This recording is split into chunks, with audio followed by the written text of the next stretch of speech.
Talk, shop, pop, movies.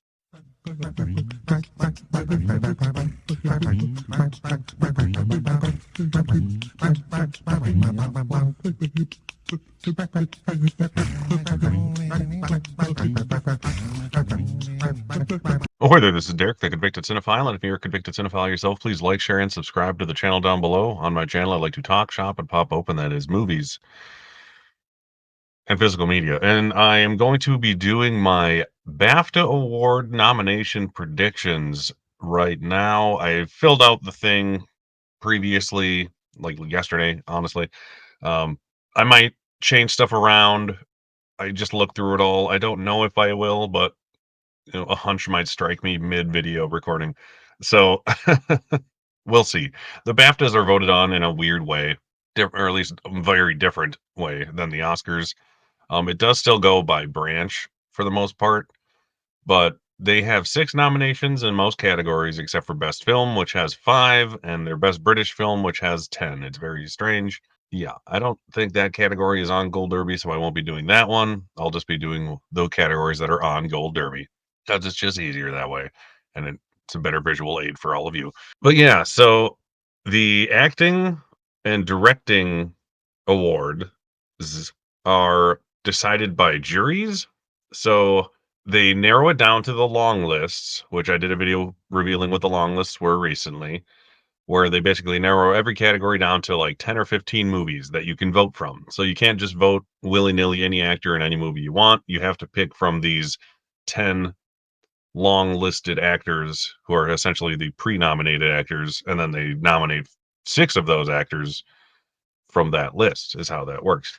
And when they do their voting, I believe the top 3 choices are automatically nominated, like the top 3 vote getters, and then the 4th through 6th place nominations are chosen by the jury. So there's a special jury for each category that picks those 3 winners, or 3 nominations, excuse me, just on their own. So you can get some weird stuff in there that you don't expect, because I'll go through that category by category, but that's kind of how it works. And it goes the same with directors. So you might get like the 3 obvious directors. Let's just say Christopher Nolan's in there for sure. But for the bottom 3, if they don't make it in, the BAFTAs might want to pick a director of one of their favorite British independent movies this year, like Andrew Haigh or something like that, to sneak in there and take a best director slot. It could happen at the BAFTAs.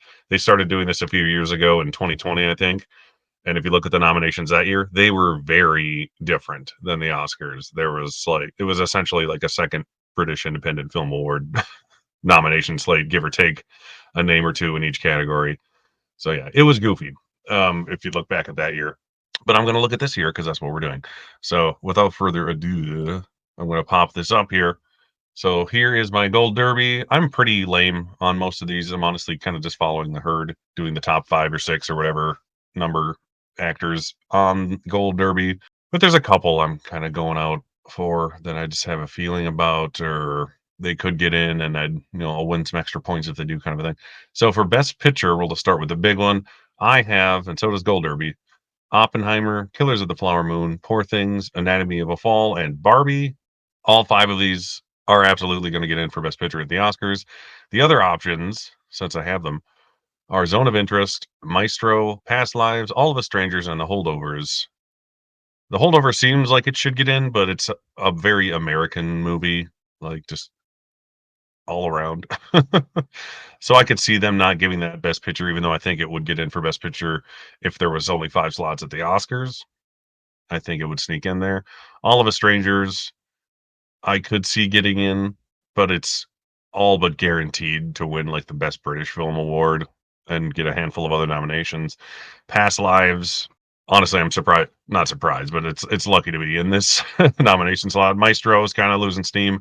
Zone of Interest, I am very tempted to switch out for Barbie. Barbie just doesn't seem like a super BAFTA thing, especially in Best Picture. Like, do they think it's one of the 5 best movies of the year? But the odds are so similar with Zone of Interest and Barbie, I might just be lame and go with Barbie, but I wouldn't be surprised at all if Barbie misses out on Best Picture of the BAFTAs. Honestly, I'd be kind of happy if it happens. Not that I dislike Barbie, but I don't know. That's just me. Director, I have Christopher Nolan, Martin Scorsese, Yorgos Lanthimos, Jonathan Glazer for The Zone of Interest, and Justine Triet for Anatomy of a Fall. In sixth place, I have Greta Gerwig for Barbie. I think 5 of these 6 will be the Oscar nominees. I think Jonathan Glazer is getting in at the Oscars. I think Justine Triet could get in at the Oscars. Greta Gerwig, here at least, I could easily see getting snubbed, just like I see its chances for Best Picture for something else. I could see Celine Song sneaking in for Past Lives. Andrew Haig, like I said, I could see a jury picking him over Greta Gerwig, for example. Like if she doesn't make top 3, I could easily see her missing. Bradley Cooper, I don't honestly think he has a chance unless he's a top 3 vote getter, which I doubt he will be.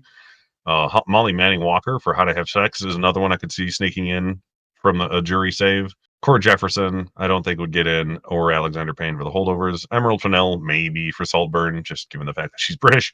Rain Allen Miller, same thing goes for her. Sofia Coppola, I doubt would get in. And Charlotte Reagan is an independent spirit, British independent spirit, excuse me, nominee, I believe. So I could see 1 or 2 of those sneaking in here. But these are the easy 6. But like I said, I could easily see Greta Gerwig missing for Andrew Haig or anything like that. Enough to risk her getting snubbed. I don't know. She got into DGA, but they're not necessarily related. It's that jury thing that goofs it up because I think Christopher Nolan is going to get that top 3 votes regardless, and I think Jonathan Glazer might also, and probably Scorsese just because he's Scorsese. You never know. So it's a weird category when they have to do these jury things. But I'm just going to go with the 6 safe picks here, and I'll probably end up getting 5 right. Who knows? It's not important. It's just fun, right? Best actress, I have Lily Gladstone, Emma Stone, Sandra Hüller for Anatomy of a Fall, Carey Mulligan for Maestro, Greta Lee for Past Lives, and I put in Mia McKenna Bruce for How to Have Sex, who actually is 6th on Gold Derby. But I could see her getting in over Margot Robbie easily for jury pick save reasons, like I was explaining. Margot Robbie, I'd see missing out. Annette Bening, I don't see getting in. Fantasia Barrino can't get in anywhere, so why would she get in here? Yeah, this 6 seems like the safest here. Margot Robbie getting in would be really good for her if she can get in at BAFTA. That's a tougher crowd for a movie like that, which is why I'm so weary about it getting picture and director to begin with. It might just end up being a craft category thing for them, maybe screenplay.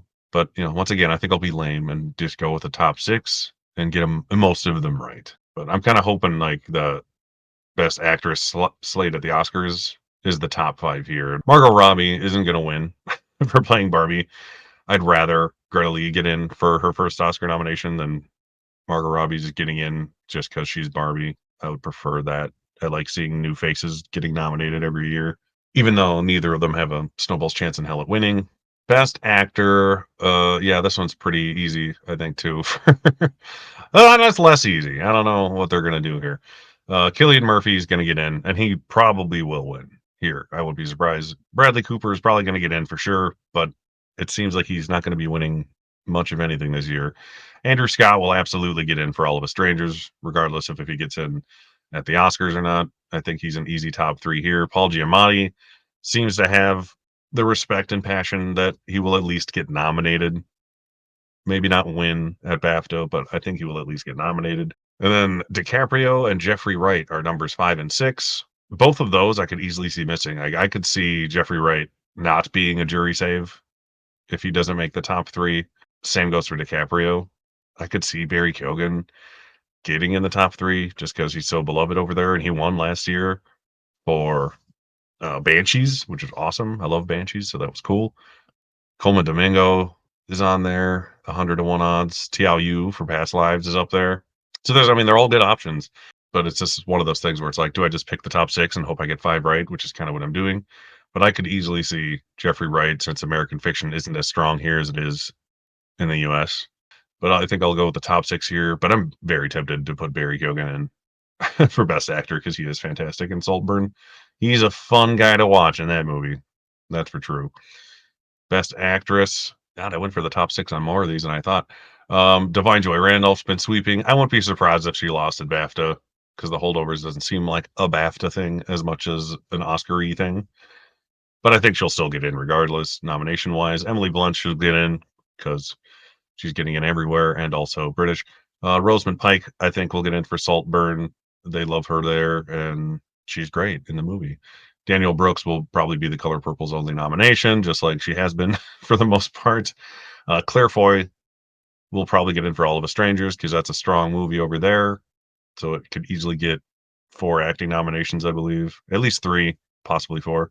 And Sandra Hüller in 6th place for The Zone of Interest and supporting actress. So she could get a lead and supporting actress nominations here and potentially at the Oscars if Zone of Interest over performs. But down here, you got Killers of the Flower Moon, Cara Jade Myers. It's awesome that she got longlisted. That's a inspired choice. America Ferrera made it for the long list. That was good for her to get in there at least. Shows she has some potential, and she got in at Critics' Choice despite she missing SAG. And then they got the Clarices, Julianne Moore and Jodie Foster for May, December, and Naiad. They seem like they could easily get in, but they would never win. Julianne Moore is like the only chance May, December has at the BAFTAs because Charles Melton didn't get longlisted, which is a shame. And they didn't get anywhere else, I don't think, even screenplay. And Jodie Foster, I don't know.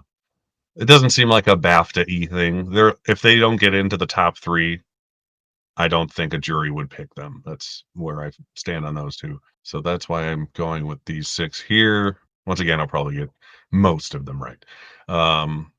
The top 6 here too. Yeah, this is the trickier one because you got Robert Downey Jr. He's going to get in and potentially win everything, like literally everything.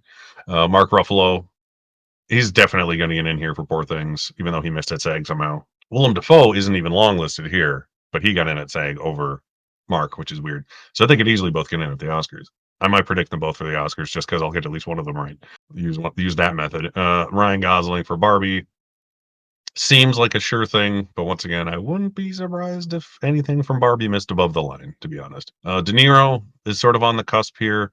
Paul Mescal for All of Us Strangers, I think he'd definitely get in. He's a big BAFTA player. He got in at the Oscars. Was it last year or the year before now? I can't remember. I think it was last year for After Sun. And Dominic Sessa I have in 6th for The Holdovers. He just won that Critics' Choice Award last night, and he's great in the movie. And the only other thing I think really has a chance here would be Jamie Bell for All of Us Strangers because All of Us Strangers is very possible. But it seems like Paul Mescal's getting most of the steam for the supporting race in that one. So I'm going to go with these, but I wouldn't be surprised if Jamie Bell snuck in there. Jacob Elordi for Saltburn, I don't think would happen, but it's cool that he got longlisted. Ben Whishaw for Passages, same thing. And Anthony Hopkins for One Life, even though I think he's the main character of that movie. Why he's in supporting, I don't know. But yeah, we're gonna go with the top 6 here and be lame like everybody else. Told you it was lame for most of it. Original screenplay. Here's the interesting things. Okay, so we have Anatomy of a Fall at number 1 that won at the Globes, surprisingly. So I think it'll absolutely get in here and at the Oscars. Holdovers, it's one guaranteed nomination outside of Divine Joy Randolph, I'd say, would be in screenplay. Past Lives seems like it'll get in here, whether or not it gets in anywhere else. Barbie seems like a sure bet, even though it's an adapted at the Oscars. And Saltburn is number 6 here, which I could see getting in. But I went for How to Have Sex, the British Independent Film Award favorite, just because I'm trying to throw some of those movies' bones here where I think it makes sense. So that is a good one to predict, in my opinion. Saltburn is kind of divisive. It seems like everyone seems to like this How to Have Sex movie, at least everyone who sees it. This is another nomination I could see Barbie potentially missing. That's the problem with Barbie. I could see it getting nominated for a record-breaking or tying 14 nominations to the Oscars, and I could see it getting only like half of that and winning nothing. So, except for Best Song, probably. Uh, so I'm going to go with How to Have Sex on that one. Adapted screenplay, we got Oppenheimer, Poor Things, and Killers of the Flower Moon. All of Us Strangers will absolutely be getting in here at the BAFTAs. Zone of Interest is number 5. That does make sense. I'm picking American Fiction, although I probably shouldn't. I probably should just go with Zone of Interest. But Zone of Interest doesn't seem as much of a screenplay movie as it does a director movie, and American Fiction is the other way around. It's a very screenplay movie. Forgot Dumb Money was in there. I just watched that finally the other day. That was pretty decent. It's like The Big Short, but for GameStop. The Killer getting in here is very cool. I like The Killer. But yeah, it's definitely between the two of these, I assume. But American Fiction seems like a strong enough screenplay. It actually won last night at the Critics' Choice, which was surprising. Probably deserved. I haven't seen the movie, but still, I didn't expect it to win, to be honest. It's the one thing it actually has a chance of winning, I'd say, at the Oscars. There's adapted screenplay. So I'm going to go with that, hoping it's a top 3 player for screenplay. But if it misses, Zone of Interest is probably the thing that's going to get in there. But like I said, All of Us Strangers is going to go hard at the BAFTAs, whether or not it wins much, but it's going to get in pretty much everywhere. Best casting, the Oscar that should be Oppenheimer, Killers, Barbie, All of Us Strangers, yet again, and Saltburn. I have. This is another one where I was debating putting How to Have Sex in here or The Holdovers because potentially every actor in The Holdovers could get nominated, but it's pretty much just the three of them. Saltburn is an amazing cast, and they all work well together and play off each other very well. How to Have Sex is kind of the British independent version of that concept. Same goes with All of Us Strangers, which is a sure thing. So I'm tempted to put How to Have Sex on here over Saltburn. I think I might actually do that. I'm gonna do that. I'm gonna put How to Have Sex instead, because why not? Gotta be risky, right? No, I'll be wrong, and it'll be Saltburn, but whatever. Animated feature. We have Spider-Man, Boy and the Heron, Chicken Run, Dawn of the Nugget, Chicken Nugget, and Nimona. They only have 4 nominees, which I don't get why. Spider-Man, Boy and the Heron are guaranteed to get in. It seems like Chicken Run, very British thing. So I'm going with that. They love that over there. We love it here too, but not this time around. I guess nobody saw that movie and forgot it existed. Elemental seems possible, but Nimona seems like the more artsy fartsy choice. And I don't think Mario Brothers Wish or Ninja Turtles would get in here. So I think it's between the two. So I'm just going to be lazy once again and go with the top 4 and probably get 3 of them right. And that is everything they have for the BAFTAs. They don't have sound on here, which is weird because there is a best sound category. There's no best song category, and there's no best score category on here either. I don't get why they don't have all of the categories on Gold Derby. Score category. There we go. That's what I was going to say. I think Oppenheimer is probably going to sweep the season for score, but Poor Thing should get in there. Killers of the Flower Moon will get in there. Spider-Man, I hope, gets in there for score because it is an amazing score. I don't think Zone of Interest was long listed here, but it was for sound, and that's definitely going to get in for sound, along with Oppenheimer, a couple other favorites. So I think those will both go to Oppenheimer in the long run here and at the Oscars. But that's my predictions for the most of the ones that Gold Derby allows. BAFTA Film Awards. The nominations come out on the 18th. I will be doing a as live as possible reaction to them that day. I assume I have to work that day, so I'll do it as soon as I get home from work. Depending on whatever time they occur, I'll be good and not cheat and look at social media as much as possible that day. I'll have to figure out what time that is that they announce because I'm in America and they're not, obviously. So it's like, what, a 6-hour difference? And then the winners are going to be announced on February 18th, which is a Sunday. And like I did last year, I'll probably sign back up for BritBox and live stream watch along the entire show. Like I'll watch the show on my second monitor here and chat with all of you in the live stream. So if you want a way to sort of watch the BAFTAs live, you can watch me watch it and still learn who all the winners are as they happen. And I'm not going to show the show on the screen the whole time because I'm assuming copyright reasons and stuff like that. But I will pop it on and off maybe to show you who wins each category, but I'll explain what's going on throughout. Otherwise, there's no real way to watch the show in its entirety that I know of, at least in America, because they don't play it on TV until like 7 p.m. and then it's like a truncated version of it. And the show starts here, I think, at 2 p.m. my time, if I remember right. So Sunday afternoon on the 18th of next month, I will be watching the BAFTAs, and then I'll be doing the same for the Oscars, hopefully, March 10th as well. So come watch the BAFTAs with me, or at least watch me watch the BAFTAs. That's what I got for you today. Once again, my name is Derek, the Convicted Cinephile. Please like, share, and subscribe to the channel down below. Thank you for watching, and I'll see you next time. Talk, shop, pop, movies.